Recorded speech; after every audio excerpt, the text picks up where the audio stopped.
Bonjour à toi. Ici Suzy Champagne, fondatrice du programme Pétillante Main sur scène. Un programme de coaching qui aide les passionnés de la scène enfin à réaliser leurs rêves. Tout ça pour devenir le passionné de la scène qui souhaite devenir. Tout ça pour pétiller davantage sur scène. Mais tout ça aussi pour être capable de se bâtir une carrière lucrative dans le domaine. Pour être capable de réussir là où plusieurs ont échoué.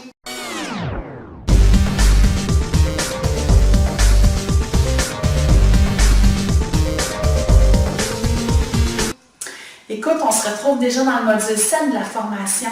Un module super important qu'on néglige trop souvent. Ce module-là s'appelle Clôturer. C'est la loi de la pérennité. Aujourd'hui, je vais me déposer avec toi. Aujourd'hui, j'ai une troisième vidéo à te présenter.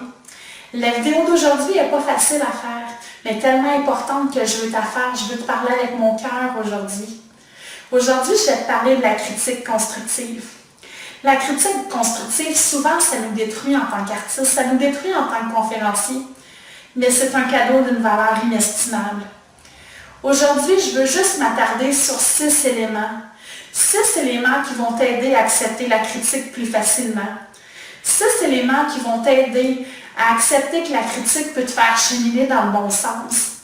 6 éléments qui vont t'aider justement à ne pas te sentir détruit par la critique. Parce que la critique constructive, celle qu'on écoute réellement, là, c'est un cadeau d'une valeur inestimable. Ça nous aide à s'améliorer en tant qu'artiste, en tant que conférencier, mais ça nous aide aussi à développer notre plein potentiel humain. Ça nous aide à traverser et à apprendre c'est quoi la résilience, à lâcher prise, puis ça nous aide à ressortir grandi de l'épreuve aussi. C'est à ça que ça sert aujourd'hui la vidéo. En fait, aujourd'hui, j'ai 6 éléments pour toi qui sont ultra importants. Le premier, c'est tout simple, mais on oublie souvent de le mettre sur pied. Lorsqu'on reçoit la critique constructive, lorsqu'on reçoit du feedback, on le prend personnel. On a l'impression que la critique est directement visée vers notre personne. C'est pas comme ça qu'on devrait prendre les choses, malheureusement. La critique ne vise pas toi en tant qu'individu, donc arrête de le prendre personnel. La critique, ça vise le personnage public que tu es. Que tu sois un conférencier, un orateur public ou un artiste, j'en ai parlé dans les premiers modules, tu es une personnalité publique, tu es un être humain public. Pourquoi est-ce qu'on critique sans cesse les politiciens et qu'ils sont capables de se lever le matin? C'est qu'ils comprennent que les gens ne critiquent pas la personne. Les gens critiquent la personne qui est devant eux, le politicien qu'ils représentent, tout simplement. À partir de maintenant, cet élément-là, si tu le mets sur pied, de comprendre que la critique ne te vise pas toi en tant qu'individu, mais le personnage public que tu es, ça va t'aider à ne pas être démoli à toutes les fois que tu vas avoir une critique. Ça va t'aider à être plus objectif dans tout ça et à te sentir mieux en tant qu'être humain. Le deuxième élément sur lequel je veux qu'on s'attarde en ce moment, c'est de comprendre que tout est une question d'impression, tout est une question de perception en bout de ligne. C'est pas parce que quelqu'un n'accroche pas à ta personnalité, c'est pas parce que quelqu'un vient te voir après ton show ou après ta conférence et qui te dit « j'ai pas aimé ça », que tu es nul, que tu vaux rien. Tout est une question d'impression, tout est une question de perception. Tu sais, moi, j'ai déjà fait des shows au début de ma carrière, des conférences dans des endroits complètement farfelus. Je me mettais moi-même en danger de la critique. C'est même déjà arrivé que je me suis fait huer pendant que j'étais sur scène. C'est déjà arrivé que la personne qui m'avait embauchée à plusieurs milliers de dollars vienne me voir en entrant et me dire « ça passe pas, les gens ne t'aiment pas, les gens, ça fonctionne pas ». J'ai pas pris ça, puis je me suis pas dit « ah, je suis nulle, je suis pas bonne, puis finalement, je mets un terme à ma carrière ». Non, j'ai pris un pas de recul, je me suis posé la question « pourquoi j'ai fait la même conférence, dans le même type de public, puis la semaine passée, ça l'a bien passé, ils ont adoré, puis cette semaine, ils ont détesté. Pourquoi? » Bien, la réponse est tout simple, c'est le deuxième élément que je viens de te parler. La critique, bien, c'est une question d'impression, c'est une question de perception. Les gens qui étaient assis devant moi cette journée-là, ils n'ont peut-être pas eu une bonne impression de moi, ils n'ont peut-être pas eu une bonne perception de moi. J'ai peut-être mal été présentée. Peut-être qu'ils s'attendaient à d'autres choses parce que la personne qui m'avait engagée leur avait promis d'autres choses que je n'ai pas livré la marchandise. Donc, encore une fois, tout est une question de perception, tout est une question d'impression. Et ça nous aide à nous valoriser en tant qu'être humain lorsqu'on échoue, lorsqu'on reçoit une bonne claque en pleine face parce qu'on réalise que ce sur quoi on travaille, c'est pas bon pour les gens qui sont devant nous, ils n'aiment pas ça tout simplement. Le troisième élément sur lequel je vais m'attarder, pour moi, c'est un des principaux. C'est de comprendre qu'il y a deux types de critiques. Dans la vie, il y a deux types d'individus. Il y a le premier type, les fameux critiqueux, puis il y a le feedback constructif. Il y a deux types de feedback dans la vie, il y a deux types de critiques. Les critiqueux, là, ceux qui parlent juste pour parler, puis qui font juste dire ce qu'ils ont dans la bouche pour faire du vent de parole, ces critiqueux-là, on les écoute même pas. On se fait un mur frontal entre nous et les critiqueux. On se fait une barrière humaine qui fait en sorte que toutes les critiques qu'ils vont nous donner à partir de maintenant, ça ne nous atteindront plus. Ce qui est difficile, c'est que souvent dans la catégorie des critiqueux, on retrouve des gens qu'on aime, on retrouve des gens de notre famille, des gens qui ne croient pas en nous, des gens qui sont jaloux de notre succès, des gens qui nous voient réussir et qui ne comprennent pas pourquoi, puis qui vont juste essayer de nous critiquer pour nous rabaisser, juste pour nous faire mal, juste pour qu'on ne croie plus en notre rêve, juste pour qu'on ne fonce plus. Cette catégorie-là, tu ne les écoutes pas, ça ne sert à rien d'entrer là-dedans. Ils ont peut-être quelque chose à dire, mais d'habitude, c'est juste du vent. Ils disent ça juste pour te blesser, pour te critiquer, pour que tu ne te sentes pas bien et que tu abandonnes ton rêve. Donc, cette catégorie-là, tu ne les écoutes pas.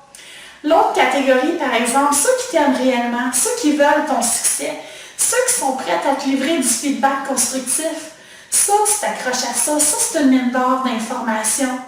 Le feedback constructif, ça te permet d'aller plus loin d'une représentation à l'autre, ça te permet de t'améliorer, ça te permet d'accueillir avec humilité, ça te permet d'avancer comme être humain, de développer ta résilience, de développer ton lâcher-prise.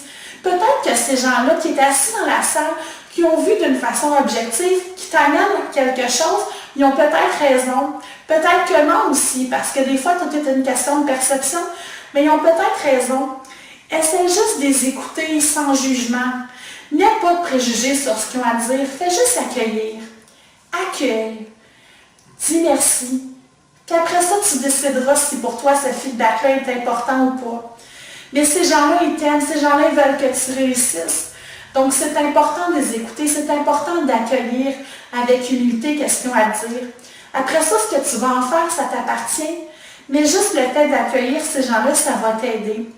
Donc, cet élément-là est fondamental. De comprendre qu'il y a deux types de critiques va te permettre de ne pas te sentir toute mal à l'intérieur de ça.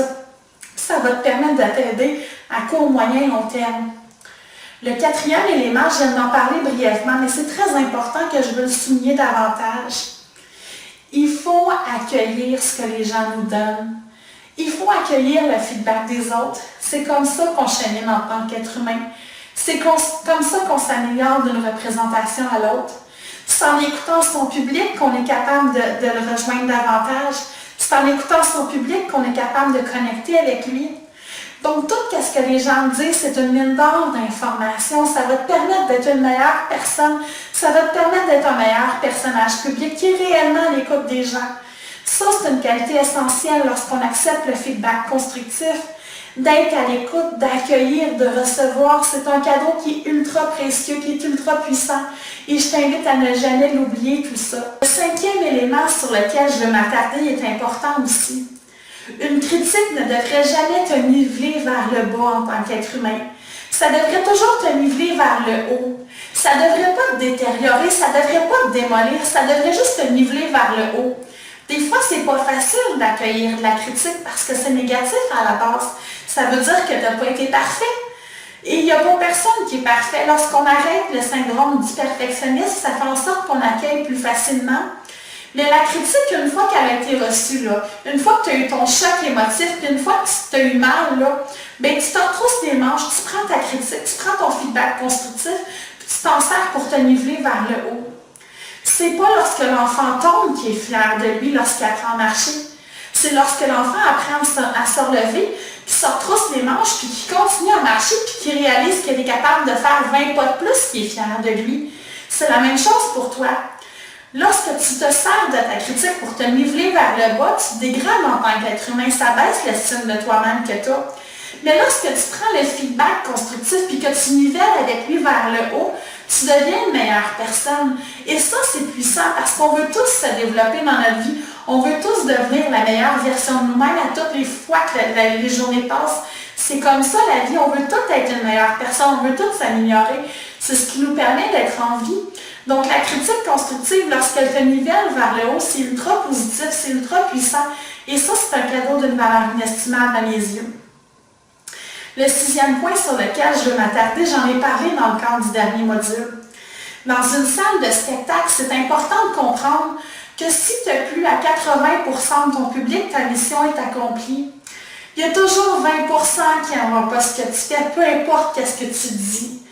Peu importe la phrase qui va sortir de ta bouche, peu importe ta chanson, peu importe l'humour que tu vas faire, tu as beau faire ce que tu veux, être habillé avec les plus belles couleurs, avoir le meilleur éclairage, avoir le plus beau show rodé en ville, il y a 20% qui t'aimeront pas. C'est comme ça. Ces gens-là ne devraient même pas être dans ta salle. Ces gens-là pensaient aimer, ne pas aimer. Ces gens-là ont été invités par un ami, sont venus te voir, mais ce n'est pas ta clientèle cible. Ces gens-là, tout simplement, ils sont là, mais ils ne devraient pas être là. Ils t'aiment pas, that's it. Focus maintenant, c'est ce que je veux dire le plus important, focus maintenant sur le 80% des personnes qui t'aiment, pas sur le 20% qui ne t'a pas aimé. Combien de fois dans ma carrière à mes débuts, je regardais une assemblée, puis je m'en allais à la salle de bain, puis je faisais exprès, là. J'étais dans la salle de bain, puis j'écoutais ce que les gens disaient de ma conférence, j'écoutais leur feedback. Et c'est fou ce qu'on apprend dans une salle de bain lorsque les portes sont fermées sur nos femmes. Je t'invite à faire l'exercice. Mais les gens, il y en avait qui disaient « Wow, wow, wow, j'aime ça. » J'étais fière de moi. Et à un moment donné, à travers les 5 minutes que j'étais là, il y a 2 femmes qui rentrent dans la toilette. Ils se lavent les mains puis ils commencent à critiquer ma conférence. Ils ont dit des mots qui ne m'ont pas plu, qui m'ont blessée. Lorsque je suis sortie de la salle de bain, ces gens-là sont restés un peu surpris de me voir. Là. Ils ont fait comme « Oups, ça nous a entendu ». Ils ont fait comme si rien n'était. Ils ont fait un sourire mal à l'aise et sont sortis. Et moi, pendant des semaines, au lieu de focusser sur les 7-8 commentaires positifs que j'avais entendus pendant que j'avais été à la salle de bain, je n'avais que focusé sur le 20% qui ne m'avaient pas aimé. J'ai mis mon énergie au mauvais endroit. Je me suis posé la question, le pourquoi du pourquoi. Pourquoi ils ne m'ont pas aimé? Qu'est-ce que j'aurais pu faire pour plaire à ces 2 dames-là? Alors que j'aurais dû mettre 100% de mon focus sur les gens qui m'ont apprécié et non sur les 20% qui ne m'ont pas aimé en tant qu'individu. Parce que ce 20%-là, j'ai beau faire tout. J'ai beau leur donner des fleurs, j'ai beau leur dérouler le tapis rouge, ils ne m'aimeront pas de toute façon, tout simplement. Donc cet élément-là est puissant de focusser sur le 80% qui nous a appréciés au lieu du 20% qui ne nous a pas aimés. Ça va t'aider à ne pas te détériorer en tant qu'être humain. Ça va t'aider à ne pas perdre du temps inutile à te poser la question pourquoi ils ne m'ont pas aimé. Ils t'ont pas aimé, that's it, c'est pas important. Focus sur les gens qui aiment ça. Mets de l'énergie sur les gens qui vont être des ambassadeurs de ton spectacle. Mets la bonne énergie sur ceux qui vont répandre la bonne nouvelle que tu as fait quelque chose de formidable. Puis oublie le 20%. Ça, généralement, c'est juste des critiqueux. C'est des gens qui se sont basés sur une impression, sur une perception tout simplement, puis c'est correct comme ça aussi. Donc pour moi, cette vidéo-là a été difficile à faire parce que je me mets un peu à nu avec ces stratégies-là. Je suis en train de te dire que moi aussi, je dois apprendre à vivre avec la critique. Moi aussi, je dois apprendre à travailler avec ça en tant qu'être humain. Et c'est pas toujours facile, mais je pense que plus on va en parler, plus ça va être facile de l'accepter plus facilement. Parce que la critique, le feedback, c'est un cadeau d'une valeur inestimable en bout de ligne à mes yeux. C'est pas facile d'échouer, mais c'est tellement plus gratifiant lorsqu'on réussit de l'erreur puis lorsqu'on fait mieux la prochaine fois. Donc, si tu as des questions, n'hésite pas à les poser en bas de la vidéo. Ça va me faire plaisir d'y répondre. J'ai envie de faire un jeu de mots. Si tu as envie de faire une critique constructive, c'est le temps de le faire. Je vais les lire, je vais les accueillir et ça va me faire plaisir de m'améliorer pour les prochaines vidéos. Donc, merci beaucoup et à bientôt.